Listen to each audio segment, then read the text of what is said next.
Pope Leo has declared 2026, this year, the year of Francis, the year of Saint Francis of Assisi. Now, who here loves Saint Francis? All those hands going up. Oh, we love Saint Francis so much. He's one of the most delightful saints in the church. I particularly have a great love and devotion to Saint Francis. He's had a big impact on my life, so I'm thrilled.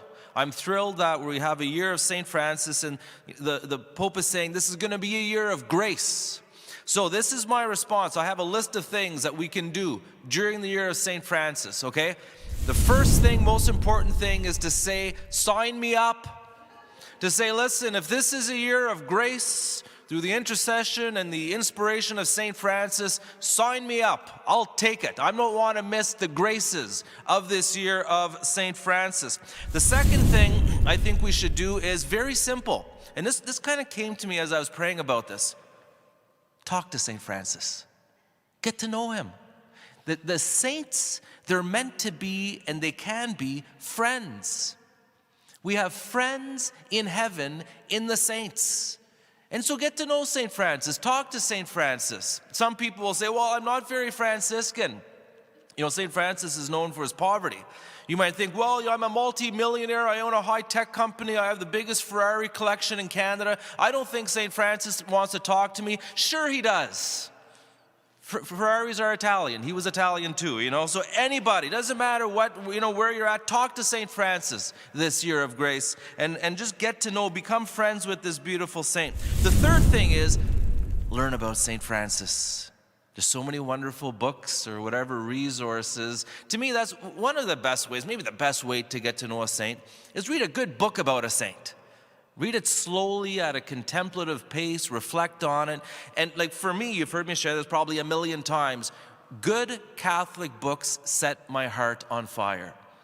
They remind me of the realities of the kingdom. And I believe when we do spiritual reading, the Lord visits us. He honors the fact that we're seeking him. So learn about St. Francis. Get some books, or at least one book on St. Francis. The third thing, or the fourth thing, and again, I'm being a little, if you want to have some fun with it, get yourself a symbol in your life of St. Francis. You know what I want to get this year?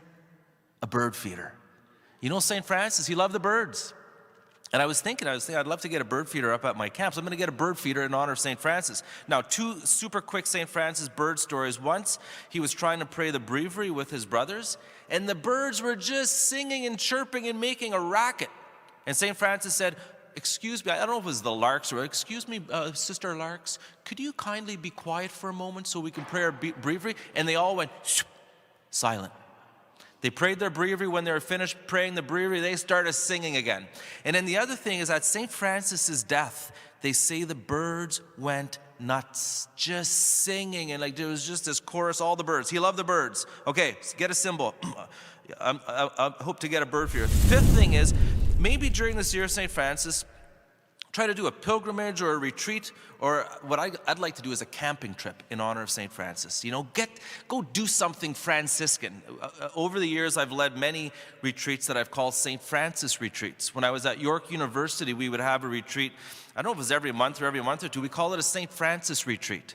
And the idea is it was pretty much free. Because again, St. Francis was into poverty. We didn't rent a space. We would just meet somewhere downtown Toronto. This was when I was at York University. Meet somewhere downtown Toronto, and we would have meditations in different parks or, you know, public. And we just wander around beautiful, you know, the downtown Toronto. And for lunch, we'd just all pitch in and we go to a grocery store and get some bread and cheese or whatever else, you know. So kind of a simple style retreat. Okay. Next thing, number 6, try to help the poor in a special way during the year of St. Francis. St. Francis had a tremendous love for the poor, especially the lepers. Number 7, use it as an excuse. Use this year as an excuse to simplify your life. I don't know about you, but man, too much stuff. You know, so many of us, we got too much stuff, too much clutter in our life. You could even say, this year I'm not going to spend any money, or I'm going to spend as little money as possible. Just buy a bird feeder and a book on St. Francis. Okay. And then get yourself maybe a little image of St. Francis or whatever, a little statue or a holy card. That saint in that back corner, he's wearing a St. Franciscan habit, but that's St. Anthony, one of Francis's disciples. I don't think we have a St. Francis in the church. Maybe we could get one. Okay, next. This is kind of funny. I have 2 St. Francis of Assisi t-shirts. So I'm going to give those pride of place this year. I love my St. Francis shirts. As a matter of fact, I was going to bring it out and show it to you, but I was distracted. I was in the clouds this morning. Guess what I did by mistake? I put it on. And later, I'm wearing it. Darn, anyway, so I can't show it to you. And then last, this is the most important, okay. Why did St. Francis captivate the hearts of the people, fill the hearts of the people with the love of God? Because he was filled with the love of God and the joy of the Lord, and it was so attractive. They said he loved to sing. You know the story after he had that little fiasco with his father. He gave all his clothes away. He was walking through the forest. There was a bit of snow. It was cold, singing God's praises.